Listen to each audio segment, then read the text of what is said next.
today I'm going to be showing you how to use a wall, whether it be in your gym or at home, to help you further stretches or to help a stretch that you normally couldn't do on the ground, so you can do it on the wall. So the very first one, or at least the first two, are going to deal directly with your chest and your shoulders. So if you have tightness in your back, a lot of times you also need to stretch your chest, because your chest is going to be, or if you have poor posture, your chest is going to be pulling you forward. So we need to stretch and open up the chest muscles as well as the shoulder muscles. There's a lot of different muscles going on here, so we need to make sure we address all sections of it. So I'm going to show you two different stretches that you can do while using a wall. Now this first one is usually done on the ground, but if you're limited in mobility or you have an extremely tight shoulder, you haven't done a lot of stretching, this is going to be one that you want to do on the wall, at least to start with, and then you'll take it up, or take it down, I should say rather, to the floor, and you can take it to that next level. So how you would do it on the wall, you're going to face away or face towards the wall. Arms are going to come out like a T. Let's start, I'm going to do my right arm first. So my right arm is going to pull in. Now if you have a wall like this one that's conveniently as long as my very short arm span, you could grab onto this side. It'll definitely make it more comfortable, but it is not necessary. So if you see me doing that, it's just because my fingers conveniently land right here, so it's perfect. You can definitely do this with a straight arm. You do not need to grab onto the wall. So you would slide your right arm in, lift up your right leg, kick it, and then open it up to the side. Now you would just hold it here. Again, so you can see it with a flat arm, that is what it would look like. On the ground, I would say rest your head on the ground as you do this.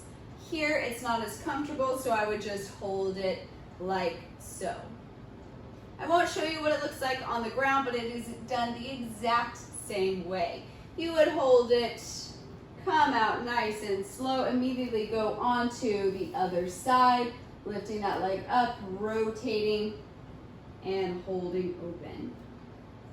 Make sure as you do these movements that you breathe nice and evenly in and out. I always go with a 1-to-2 ratio. So that is 2 seconds inhaling, 4 seconds exhaling. So maybe hold each one for 5 to 10 breaths if you can.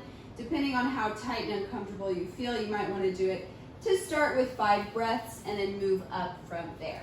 Now, the other one that I want to show you is definitely a really great mobility drill for shoulders, and if I have clients that have extremely tight shoulders, I start them doing this off pretty quickly to help, again, open up that chest, because it does both, opens the chest and it helps the mobility of your shoulder. So first thing that you want to have established is a hollow hold. Now a hollow hold is typically done on the ground, but in this case we're going to be doing it standing. So you would be standing straight up. Notice how you're standing. If you have a mirror nearby, you might want to check it. This is a neutral spine. If I tuck my tailbone under, it's not a very flattering position, but you're tucking that tailbone under, not really showing much booty here. If you are untucked, that's where your really backside is arching and your booty is sticking out more. We don't want that. You need to be able to hold a hollow hold, and it's kind of just locking your spine and your muscles all in place, and really making sure that you can't cheat throughout the movement, because it's very easy to do. So tailbone is tucked as you do this. Again, this one can be done on the ground, but it's much harder to keep that hollow hold position on the ground, so I highly recommend that you do it up against a wall. And I would do it either right after that chest stretch we just did, or you could flip these around. Both are going to be good, so you could do one or the other or both together.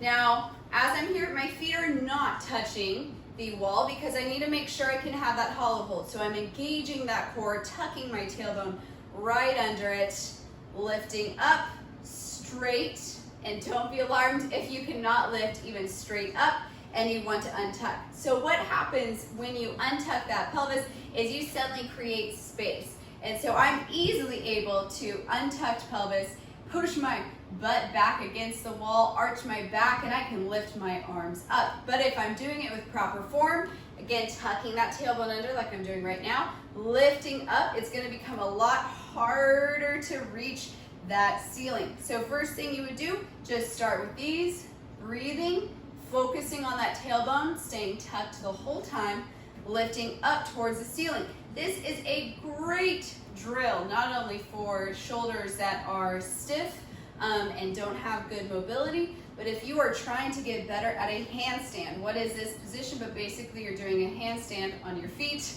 So you would want to be keeping a hollow hold as you hold that handstand.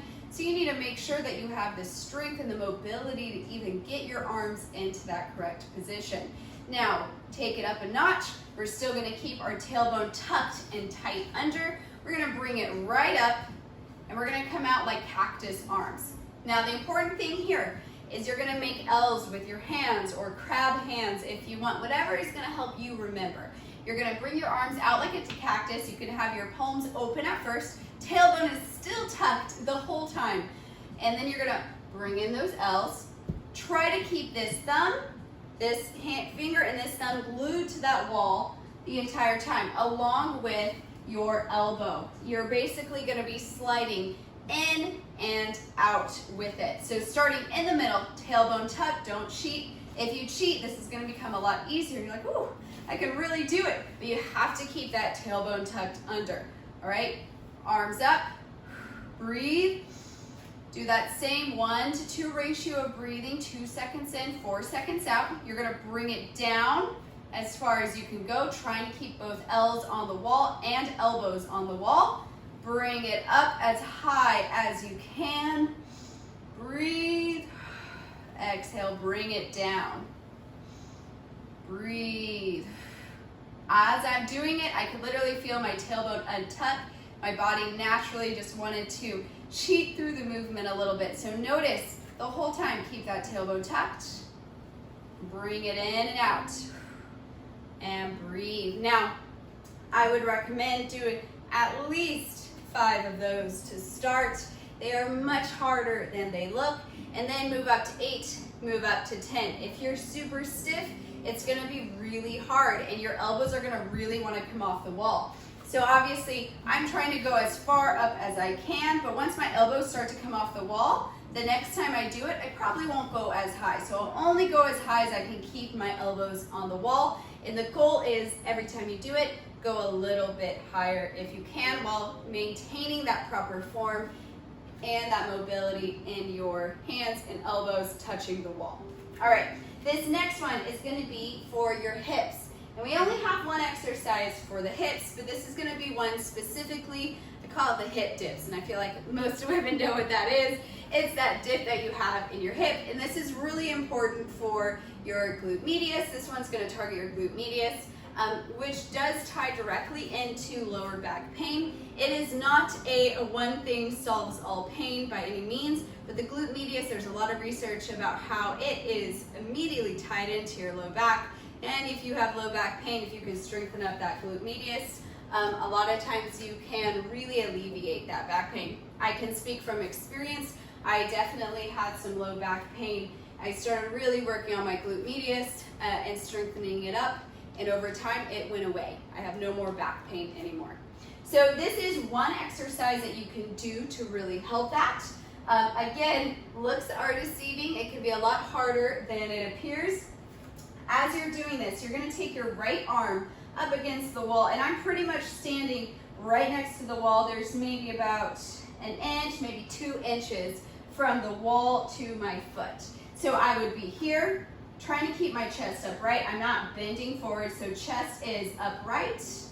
And I'm gonna lift my right leg and push it up and in towards that wall. You can probably see right here how it's dipping in, and then I come back down. You can reset every single time, or you can keep the leg up and focus on pushing it in towards that wall. Now it's not just, imagine the wall is right here.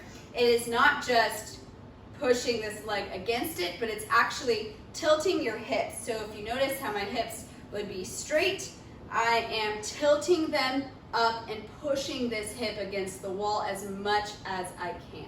All right, so once again, leg comes up, pressing it against. You don't want to be too far away from the wall because you're going to have to like press way out, and that is not good alignment for that standing leg. So you need to have your hips nice and stacked over your knees and your ankles. Again, about now, I've moved over a little bit, maybe 3 or 4 inches is like the max you can go.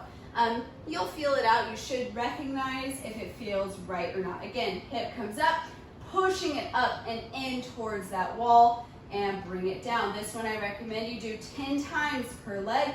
Stay on the same leg the entire time. All right, guys. So those are 3 different exercises, or 4, I kind of added another one in there. Different exercises for mobility that you can do while using the wall. So let me know if you try any of these in the comments and how do they feel for you, all right? Please feel free to like,